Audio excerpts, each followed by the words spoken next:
Bismillah ar-Rahman ar-Rahim. Today we are going to talk about basic WLAN security measures. We are going to summarize WLAN security measures. I want to tell you about a very important thing regarding the security measures and security controls.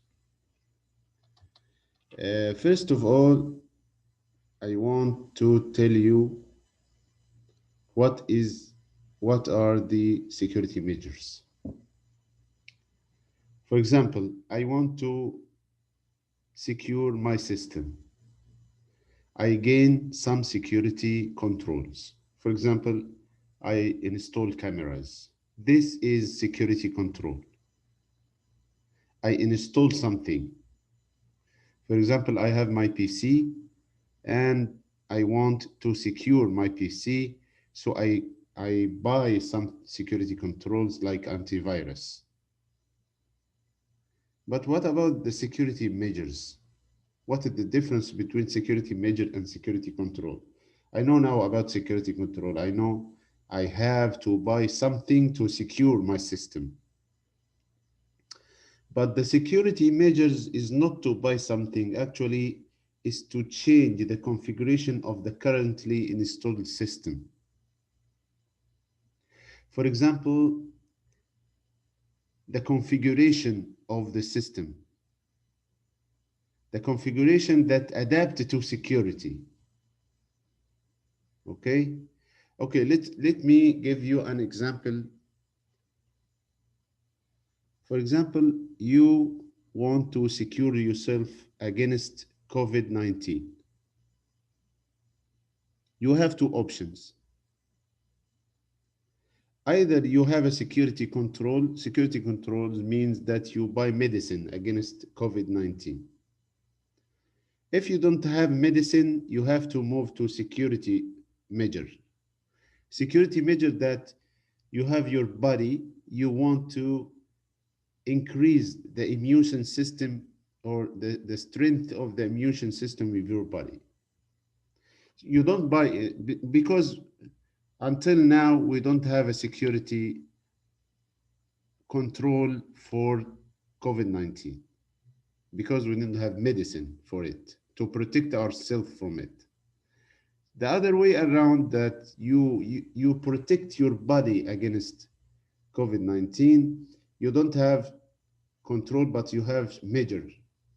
You have measure means you take care of your health. For example, pressure and other factors that may affect COVID-19. You practice, you make body practice and take care of your health. This is a security measure, not a security control.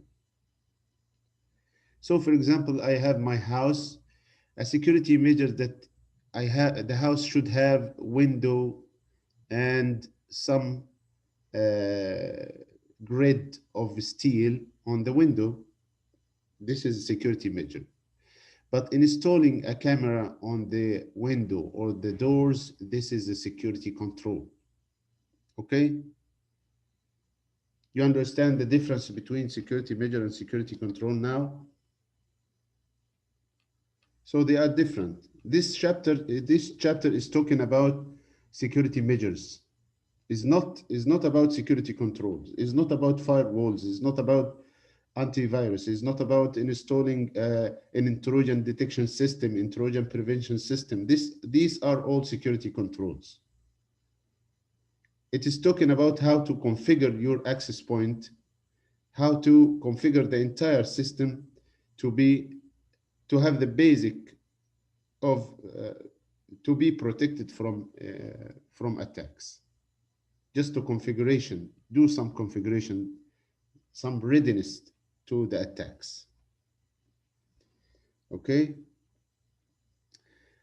So the design and implementation consideration for basic security, and the word basic security in security measures, you will find the word basic many times.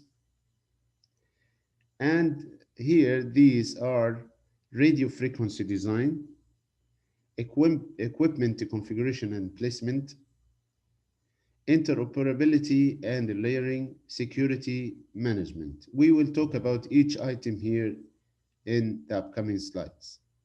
So for radio frequency design, you have to take care of your radio frequency in the premises of the company. Take care of the RF travel distance. Some places you will find it is polluted with radio frequency. Means that the radio frequency reaches this place and we don't want the radio frequency to reach it. This is pollution.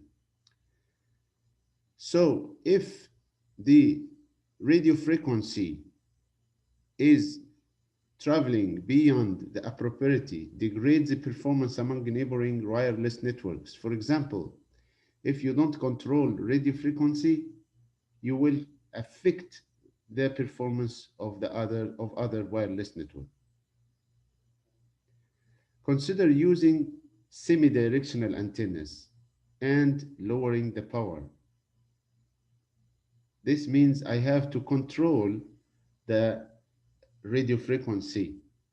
The omnidirectional one is not good because it's not a good choice because it distributes the radio frequency all over around the place. There is no direction. You don't know the direction because it distributes in all directions. But semi-direction is good because it distributes the frequency in a specific direction. It's about 180 degrees. But omnidirection is different. It is about 360 degrees. So it is different. It is better to use the semi-directional antennas. Equipment configuration and placement. You have to take care of the places of the access point. For example, you put the access point in a central location because you know that access point travel through walls and windows, so avoid locating the unit close to a wall or a door. For example, you don't put the access point beside the wall that passes over to the street directly. That wall is the wall of the street. You don't put the access point in that wall, beside that wall, because it will cover the entire street. Anybody passing by in the street, he or she will be able to see the SSID of your network and may try to attack it. Or even, after this course or after this subject, after you study this subject, you will think differently. For example, if you walk on the street and you see the SSID of, for example, of a company, you want to hack it. You don't try. At the beginning, you may think, okay, we should try to break the password. Trying to break the password is like hitting your head in the wall. You will injure yourself. Maybe you will not succeed. You only succeed to break the password if the password is very easy to guess. For example, 12345 or 1111 or 0000. This is easy to guess. But if the access point has a strong password, you never guess it. But you can think in different way because now you know how to hack, or you have the basic principle behind the hacking. You walk on the street, you find SSID and you want to attack it. Maybe you can do different thing. You have your computer, you have your antenna in the computer, for example, access point, USB access point. I think I will show you something today. And you install it or plug it in your laptop and then make fake or rogue access point. with the same SSID of the company. That way all the employees in the premises of the company will see your SSID with the same name of their company SSID, and then they will try to contact to your device.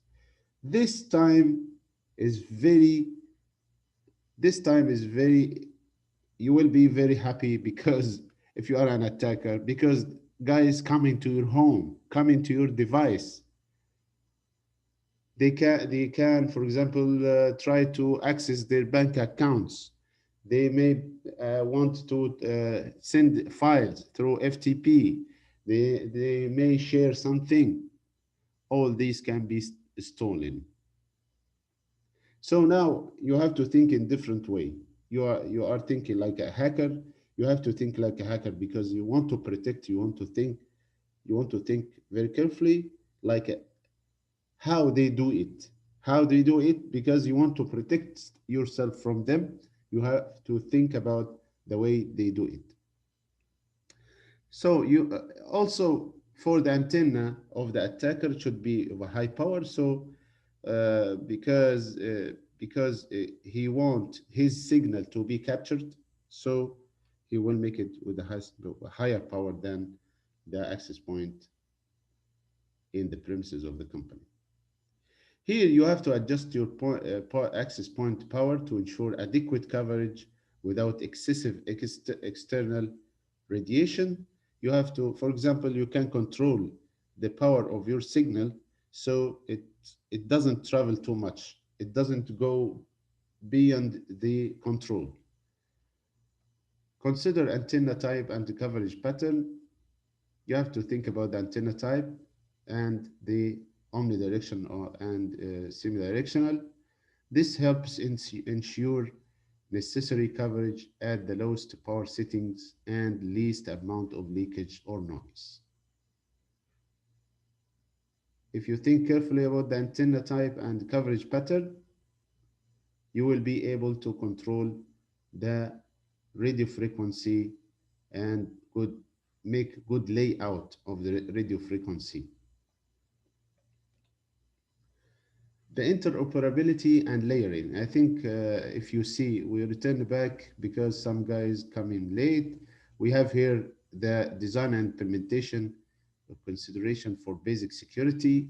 We have 4 considerations.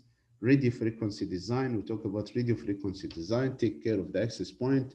Don't let it travel too much behind the walls. Equipment configuration and placement. This is the second point. We'll talk about it. And then interoperability and layering, and last, security management.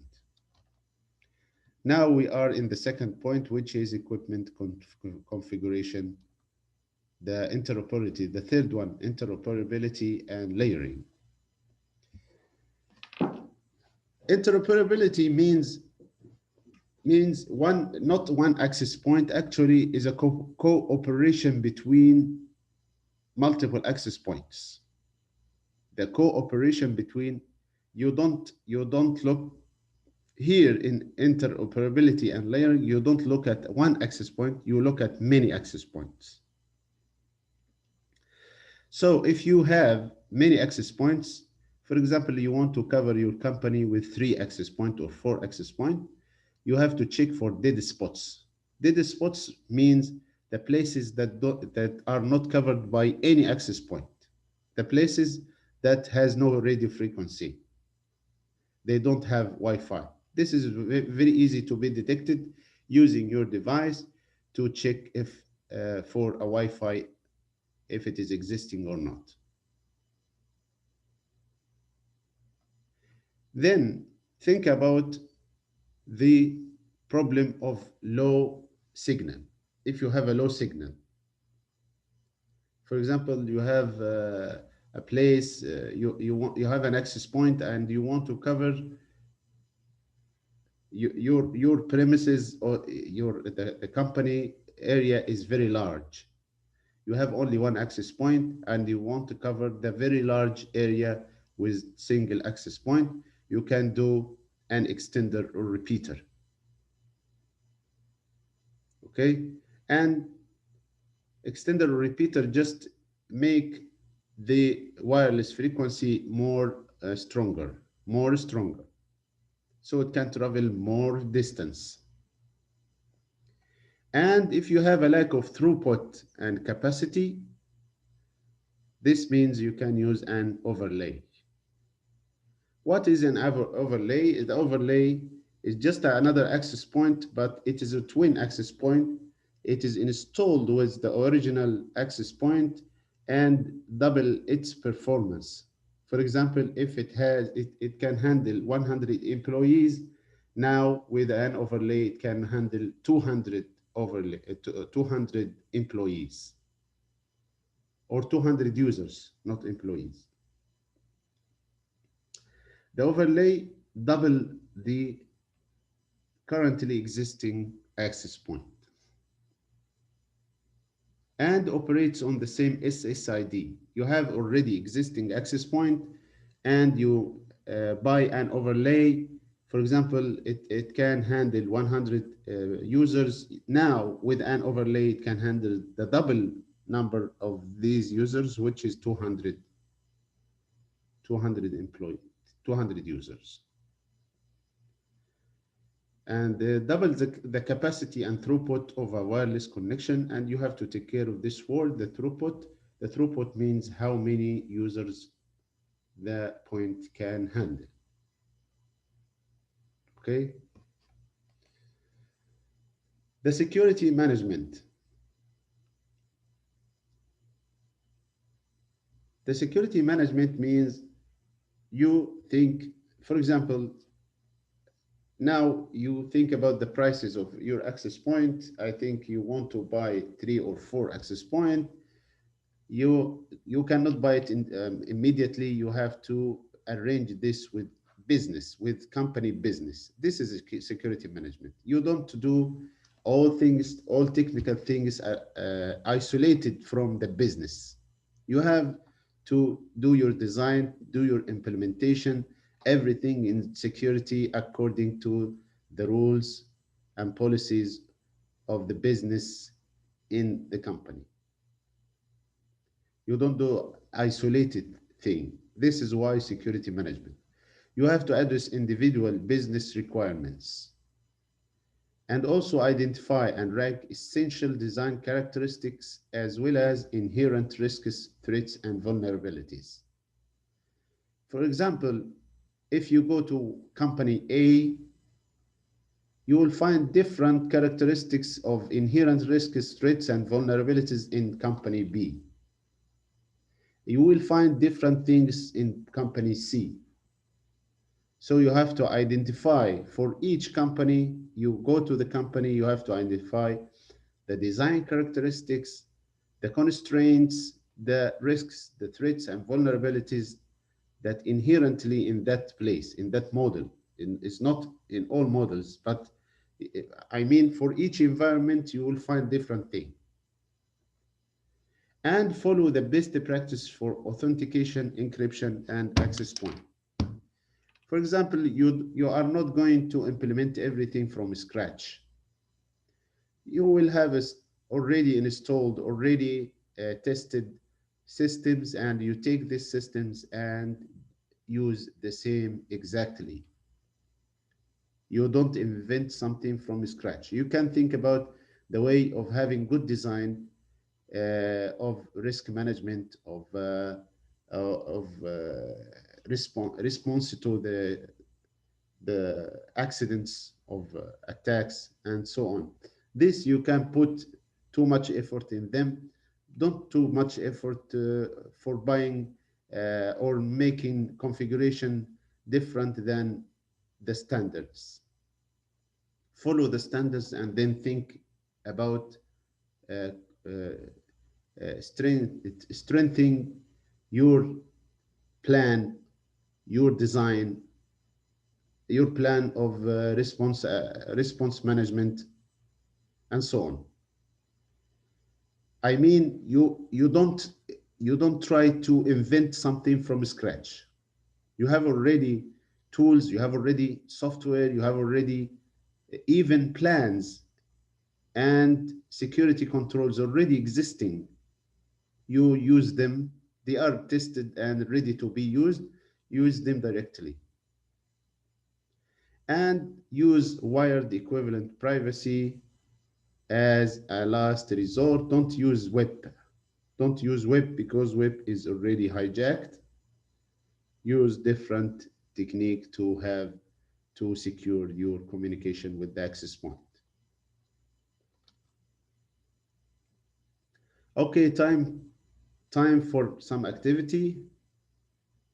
Time for some activity. Can anybody share me the solution of this activity? You learned about how basic design consideration provide foundation for all other security efforts. Which of the following is not true regarding basic security design considerations? Considerations such as wireless bridging, extensions, and layering can be useful in getting good radio frequency coverage throughout a premises, or the business requirements of SOHO. SOHO is just a small office business tend to be very similar, so the supporting network designs of most SOHOs will have the same performance and design characteristics. The use of deprecated techniques, despite the availability of newer and better techniques, is generally better than using nothing at all. In addition to finding a good central location for the access point, the antenna type and the coverage pattern should be considered to ensure necessary coverage at the lowest power settings and with the least amount of leakage. Do anybody know the answer?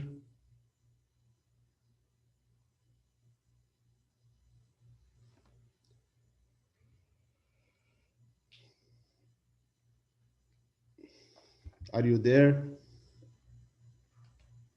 Doctor, I would say the first one. Uh, uh, Justify your answer. Why you selected the first one?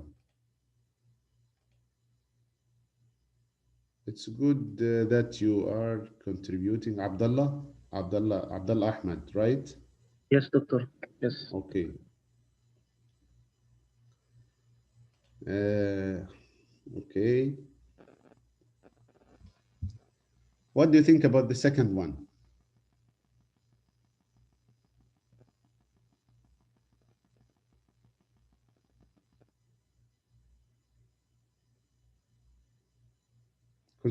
Considerations such as wireless bridging, extension layering can be useful in getting good radio frequency coverage throughout the premises.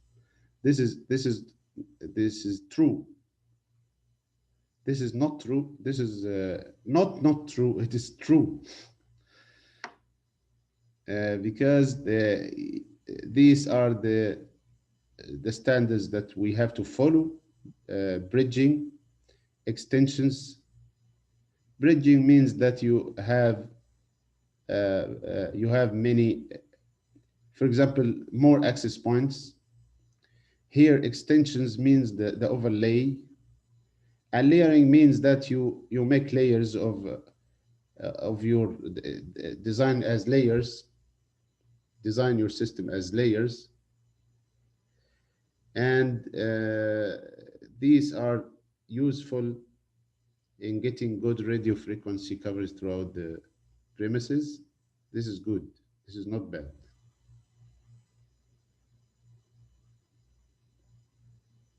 The business requirements, the business requirements, the business requirements of SOHO business tend to be very similar. It's not tend to be very similar. This is not true. Because I just said to you that whenever you go to company A, you will find different things compared to company B. They have different objectives. They have different business model. No two companies will be the same. If they are the same, there is no need for the second one. So in each even if you go to the shopping, or you buy something for to eat in the street, you buy something from two identical identical shops, you will find the taste is different. So everything has every company or every business has his own plan. You have to follow the business of each one because they are not similar. Actually, they are not similar. That's why the second option is the correct option. Okay. Now we move to the access control. I will show you today, inshallah, I will show you how to do all these on the, I have a router here. I will show you all these steps, how to do it on a router on access point. Okay.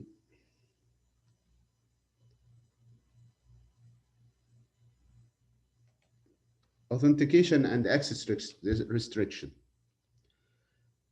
Authentication and access restriction is talking about the access point configuration. The first configuration that's very important is SSID obfuscation or hiding SSID. MAC filters. This is the second configuration. The third one is authentication and association. What kind of authentication is good? And what kind of authentication is deprecated and you is not allowed to use or not advised to be used? VPN over wireless. How to use VPN over wireless networks. Virtual local area network or VLAN. How to use VLAN to make good security design. The first one is SSID obfuscation or hiding the SSID. The service set identifier creates and designs different SSID for different types of users, protocols, functions, or departments.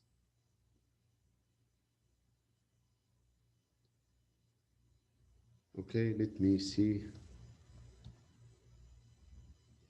Yeah, obfuscation is a different word, making I confused it with cloaking. Cloaking is hiding SSID actually, not obfuscation, because obfuscation has different meaning than cloaking. Cloaking means the broadcast of SSID option is disabled. So, for example, you have access point, you don't want anybody passing by see the SSID, you hide the SSID. You have this option in the configuration of the access point. This is SSID cloaking.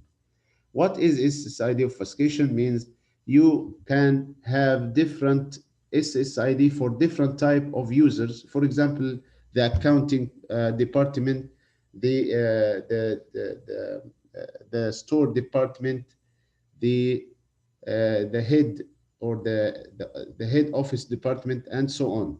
All these with different SSID. You have to change or use different SSIDs for different users, for different protocols, for different functions, for different departments. This is good with something is called the distribution, the broadcast domain. I will talk with you about broadcast domain when we go to the VLAN.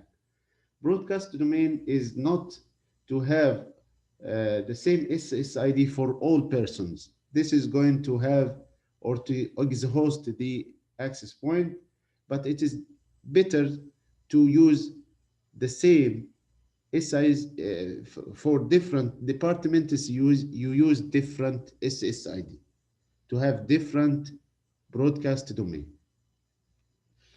Users connected to the same access point but in different departments, for example, can be logically grouped and segregated by SSID VLAN pairs. You can use the concept of VLAN or the technology of VLAN to segregate or to divide the SSID between different departments. I will show you the VLAN in the upcoming slides. You will understand how to segregate the SSID between different departments. Even some part of the department in the first floor and part of the department in the last floor. They are physically not in the same place, but you can make them in the same group. This is possible with VLAN. Each SSID can be configured with different security parameters, making the security model scalable. This means I can, for example, I can have another group with different security, password, for example. I can add another group with different security password, and so on. This is scalable, means that you can extend it or remove some parts of, for example, I can remove a group from the SSID and still it's working. The SSID cloaking means the broadcast of the SSID is disabled. You can connect directly without distributing or broadcasting the SSID. This is effectively hides the WLAN from the unauthorized client stations.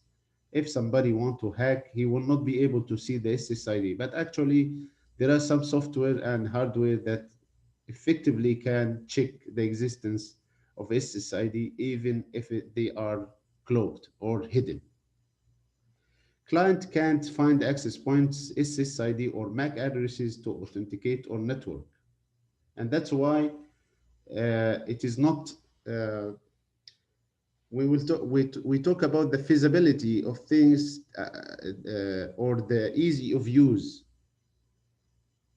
against the security. I told you about it before. The easy of use against security. If you increase security, it will not be easy to use. If you decrease security, it will be easy to use. But you will lose your assets.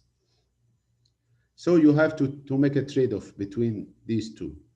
So, for example, if you make SSID cloaking, it will not be easy for new employees or new users to use your access point. You have to make their configuration yourself. It's not automatic configuration. You have to, for example, you know the name of the access point, you know the password, you have to tell the new user all this information to make the configuration. The configuration is not done automatically. You have to use it. You have to make it.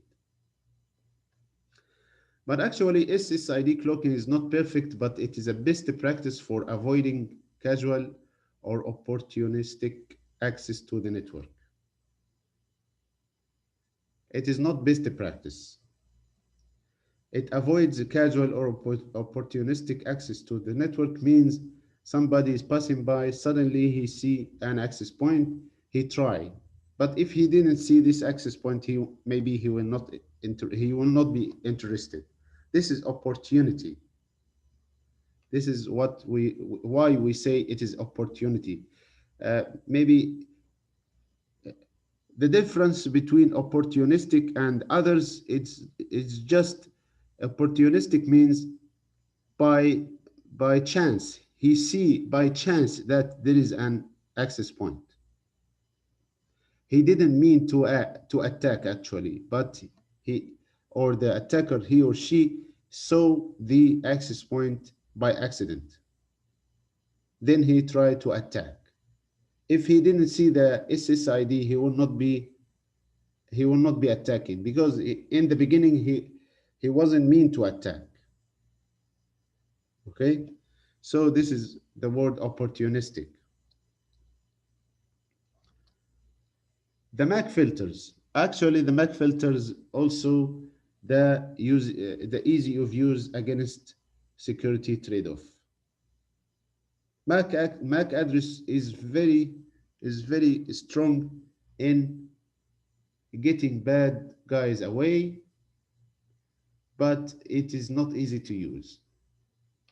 It is not easy to use because, for example, you can do it even in your house, in your router, in your house. You can use MAC address. For example, you have four mobile phones and two laptops. You register the MAC addresses of the two mobile phones, and the two laptops in your router, and the router will only allow the two mobile phones and the two laptops, because he the router will know their MAC address, because you tell the router to only allow those four devices. Other devices will be denied. Okay, now you want to have somebody, your friend came to your house. You want to, he's asking about the password of the Wi-Fi password. You will give him the password, but he will not be able to launch he will not be able to use your Wi-Fi. He will not be able to go to go online on the internet, just because you have MAC filter. Now you want to your friend to be able to use the internet. You have to add his MAC address to the router. This is not easy to use, but actually it is very strong security. Okay, actually it's not very strong by the word very strong, but in house, in router house is strong. But in the company, the MAC address can be spoofed. MAC filtering not especially effective against a skilled attacker. If a skilled attacker, he will be able to use MAC address spoofing. Okay, and MAC filters use the concept of deny by default, permit by exception. Everybody is denied except somebody. Everybody is denied except somebody. That somebody, I have his MAC address. I registered his MAC address. I have a list of MAC addresses and I register his MAC address. So now the computer or the router knows that he is allowed. Anybody else will not be allowed. This is MAC address filter. Authentication and association. Authentication and association means you want to have a password for your access point. Actually, there are two common techniques for this. The open system authentications. This is open system, doesn't need it has association, doesn't has authentication. Association means you can connect it to the access point. Authentication means that you have to make sure the access point make sure that you you have the password, the privilege. But association means just to communicate with the access point. Open system authentication only has association, doesn't have authentication. So no password. I mean, there is no password. As long as the SSID is known, client can access the network and receive non-encrypted information. It is currently available. Actually, you can use this option even in modern access points. Why is that? Because in some applications, in some places, they need open access authentication. Just like, for example, the restaurants, the big restaurants, the big malls, the parties and other things, they don't need to have authentication. Anybody can connect directly without authentication. The other option is shared key authentication. Shared key authentication was one of the, here, let me see.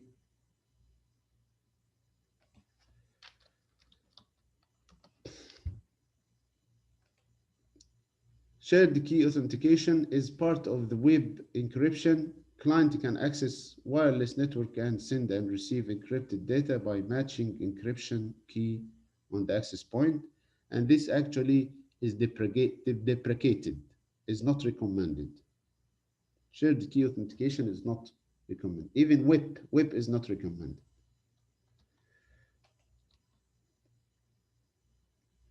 Okay. Uh, Now we talk about more about the OSA, the Open System Authentication. Requires minimal exchange between client station and authentication access point. And you can say the most important thing here, an access point using OSA will authenticate any 802.11 client, any client. Doesn't have to be A or B or other types. It is typical in Soho environment, in a small business environment, and large-scale networks where guest clients are the norm. It is used only when you have a guests. Guests means they are not working in the company. They are coming to the company one time. They come in rarely, maybe one time in a month or one time in a year. So this way we can use OSA. VPN over wireless. Because sometimes you go to those places with open access point, you want to communicate. It is better to use VPN. It is better to use VPN. You don't use the access point, the open access point directly, because if this open access point is for a hacker, you will be breached. If this open access point for a hacker, you will be breached. So take care, take care. Okay, so after 2007, actually some access point they have VPN already in their configuration uh, with some specific access point, not all access points. So if you are communicating with access point, open access point, please use VPN. Has made VPN usage in WLAN somewhat redundant.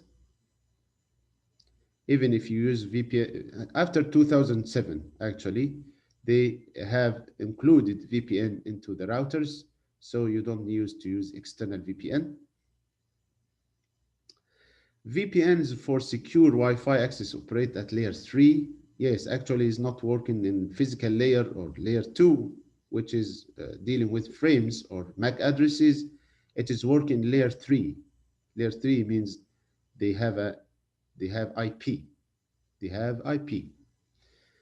Attacker can get access to both layer 2 and layer 3 connections before VPN tunnel is established, and this is a vulnerability of VPN. VPNs are useful when using public non-secured Wi-Fi. So if you have, I'm repeating it. If we are using public Wi-Fi without security, please activate VPN. Virtual LANs. Okay, let me jump into this figure directly. I will explain using the figure is better. For example, now I have these departments. The first floor, the second floor, the third floor. The engineering department is not only in the first floor, they have some of the offices in the first floor, they have some of the offices in the second floor, they have some of the offices in the third floor. And for marketing department, the same thing. For the accounting department, that's the same thing. Some of the account or the accounting department, some of the offices in the first floor, in the second floor, in the third floor, they are not in the same floor.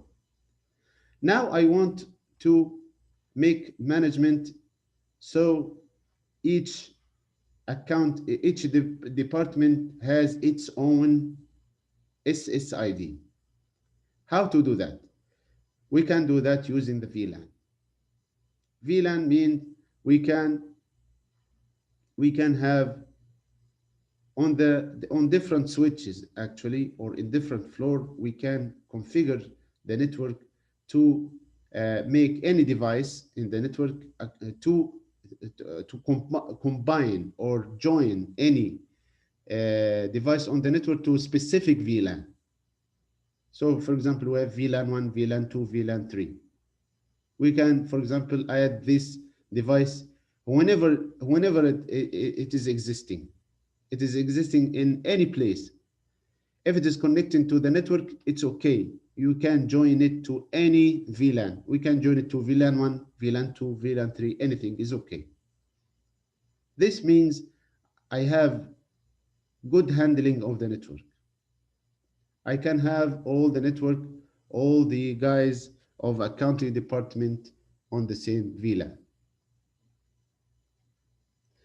We are doing that for the sake of why not making all of the network or all of the departments on connected directly to the network without any division. Do you know why? Anybody knows? Why we divide all of this? Why not we having an SSID, the same SSID used in the first floor, the same SSID used in the second floor, the same SSID used in the third floor, and anybody want to communicate or have an access point or have an internet connection, he can use the access point. Why the division is important? Anybody knows the answer of this question?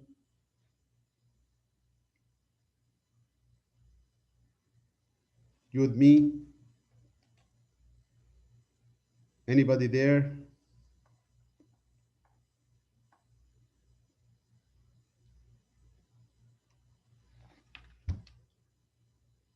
محمد رمزي، هاجر، حنين يوسف، نادين، عبد الله عصام، نورهان، فريال. You are there or not?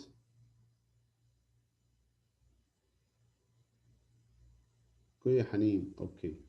Yes, doctor, you're here. دكتور موجودين. طيب اوكي. Do you understand the question? يا دكتور أنا فاهم. Okay. Anybody know how to answer this question? I repeat again. We have a network here. We have switches in each floor, and we want to have the Department of Engineering on the same VLAN here, and for the marketing we have different VLAN here, and accounting. The question is why we use this division? Why not using the network, and anybody want to connect to the network, he can connect directly. It is, by the way, for the employees, there is no difference. The division is not, dividing to VLANs is not different for the employees. It's not different means if they have divisions, it's okay. If they don't have, it's okay for them. They can connect, no problem. No problem for the employees. The problem is in the design of the network. Do you know do you hear about this problem in the networking course or something?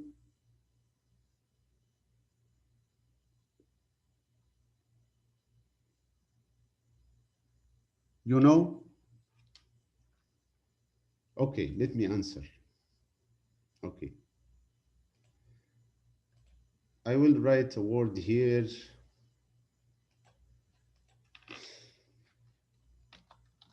Broadcast domain. This is the solution, is a broadcast domain. What is the broadcast domain? It's about the traffic of the network.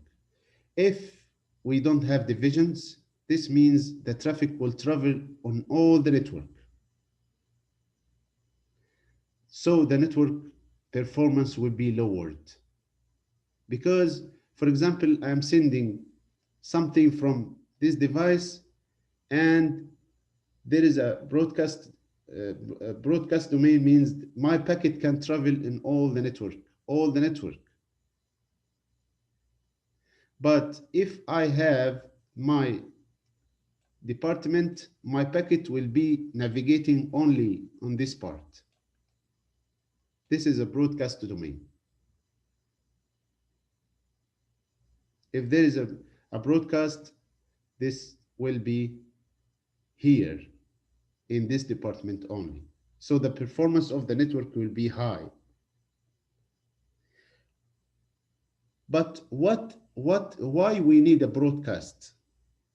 Why we need, because we are communicating with TCP IP protocol, so we don't have a broadcast actually. We have, for example, we don't have UDP, we have TCP, for example. I'm using TCP IP or TCP. TCP is not a broadcast, okay? It is a peer-to-peer communication. But actually in other layers like MAC address, if I want to connect the MAC addresses of the network, if I want to connect collect the MAC addresses of the network, I have to make broadcast. There is a protocol, the protocol name is ARP.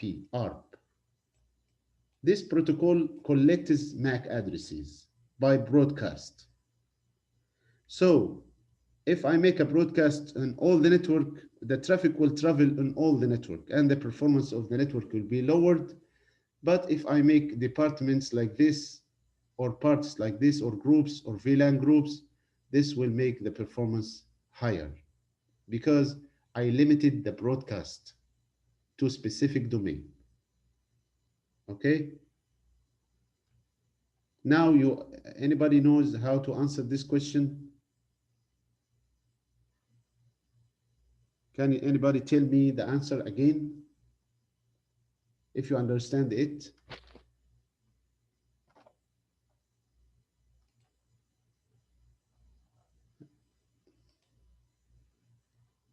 Why you are not active today? Nobody is active today. All of you, why? You have a problem?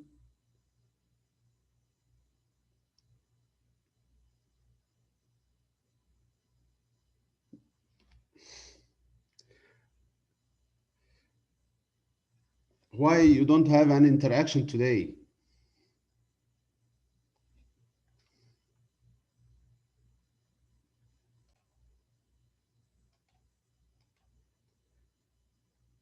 Okay.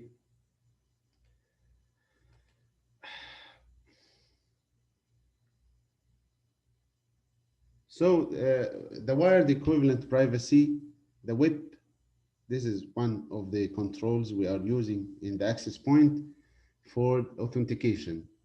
We use it for authentication, so we can say it is not actually is deprecated as not supported in modern routers because it has been breached. The WEP is breached, wired equivalent privacy. So this is the first protocol used to make authentication in access point. The goal of the WEP protocol is to provide confidentiality, means security or secrecy. Integrity means the data is not changed, and access control for the three levels, the three well-known levels of access control for wireless network.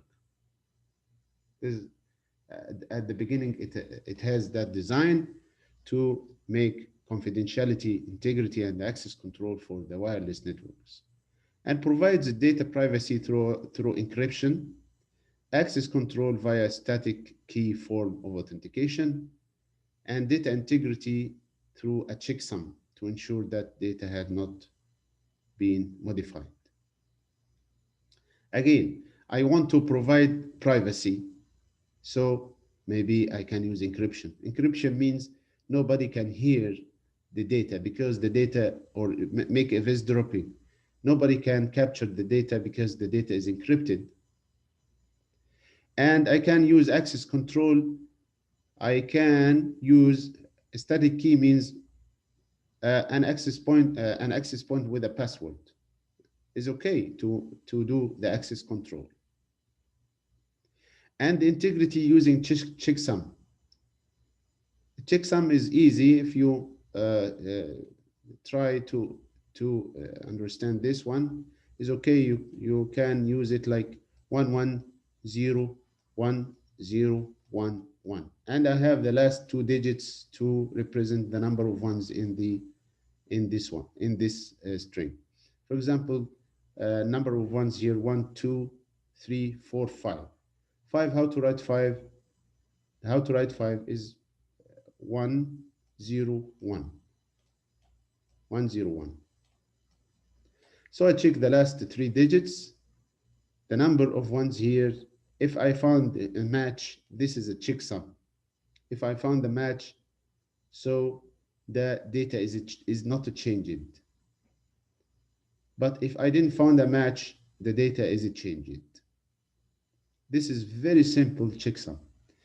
So, for example, if this data is changed by a hacker from 1 to 0. Now count how many ones here. 1 2 3 4. We have 4 ones, but here 101 is not 4, so this is not true packet. This is not true frame.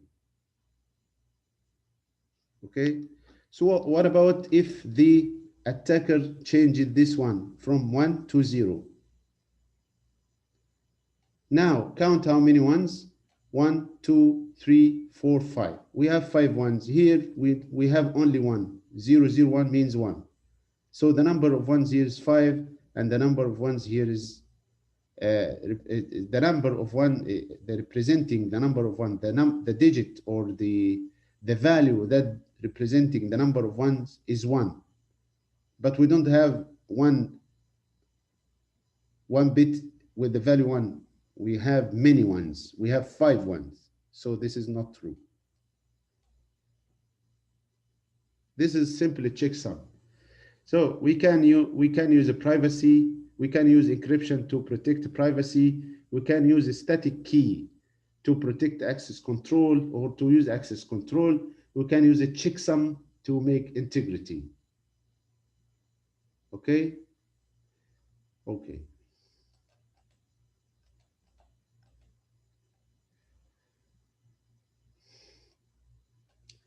So the web, the wired equivalent privacy is equivalent to wired, because at the beginning they want to have a privacy, strong privacy. They have an equivalent for the access point. As you know that wired communication started before wireless communication. So they have a wired equivalent. Even the name states that. Both 64-bit and 128-bit web use a locally generated random 24-bit number. This is the initialization vector. The initialization vector is added to the static key to make up the full size. This is just initialization vector. The effective key strength of combining the initialization vector with the secret static key. So we add 40 plus 24. We have here 2 types. We have 64 and 128. We can use the initialization vector with 40 bits plus 24. This is the total of 64, which is the first one, and 104 plus 24 to get 128, which is the second one. Okay, I want generally to tell you the the Wi-Fi protected access. This is another version of protection, better than web, and is invented in 2003. So WPA is better than WEP, which is WEP. WPA is better, which is Wi-Fi protected access. It supports temporal key integrity protocol for dynamic encryption and key generation. This is actually the RC4 is one of the serial stream ciphers. This is one of the stream ciphers to generate random numbers, random numbers. Okay, but actually TKIP is now deprecated, means that WPA is also not too strong compared to the other protocols that we will explore. So it is intermediate solution to address WIP weaknesses. We have WIP weaknesses. They have improved the performance of the WIP to come up with Wi-Fi protected access point. It uses a passphrase based authentication, so it uses a passphrase instead of password. And okay, let me move to there's also the Wi-Fi protected access 2, which is WPA2, and WPA2 is better than WPA only. This one, WPA and WPA2. WPA2 is better because it uses AES encryption, and we studied AES encryption in cryptography, and AES has some kind of modes. The one of the modes is counter mode cipher block chaining. This is very long name for CCMP. CCMP, the counter mode cipher block chaining message authentication code protocol, is one of the authentication protocols used in the WPA2. Okay, and okay, let me show you the general scheme here.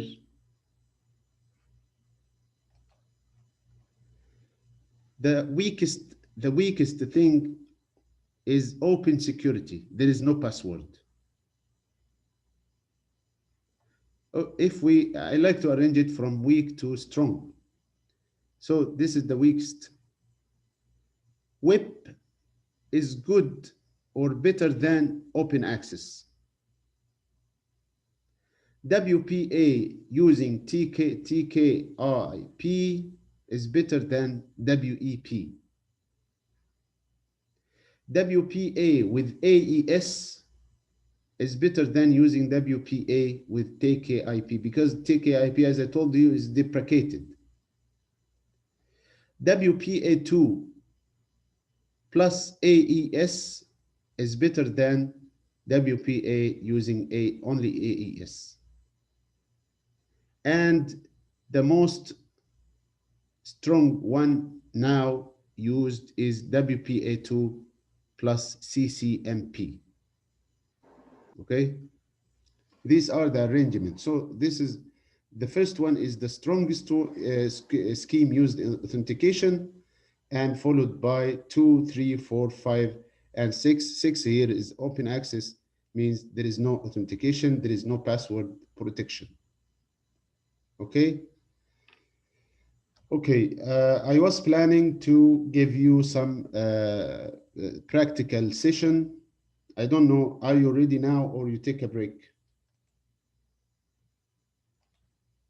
You ready? We can take it now, or you want to take a break?